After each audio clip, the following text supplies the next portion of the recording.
একটা সময় ছিল, একটা বল কিনতে গেলেই ৮ থেকে ১০ জন বন্ধু মিলে টাকা জোগাড় করতাম, তবুও টাকা কম পড়ে যেত।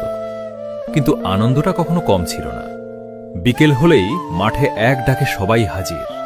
কারো পায়ে জুতো নেই, কারো জামা ছেঁড়া, তবুও হাসিটা ছিল সবচেয়ে দামি। তখন হয়তো একটা ভালো বল কেনার সামর্থ্য ছিল না, কিন্তু বন্ধুগুলো সবাই একসাথে ছিল। আর এখন কয়েকটা বল কিনে ফেলার সামর্থ্য আছে, কিন্তু সেই মানুষগুলো আর পাশে নেই। কেউ পরিবারের দায়িত্ব কাঁধে নিয়ে দূর প্রবাসে পাড়ি দিয়েছে, কেউ জীবনের ব্যস্ততায় হারিয়ে গেছে।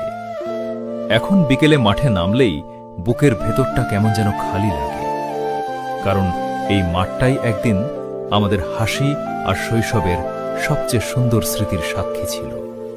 খেলতে খেলতে কখন যে সন্ধ্যা নেমে আসত বুঝতেই পারতাম না।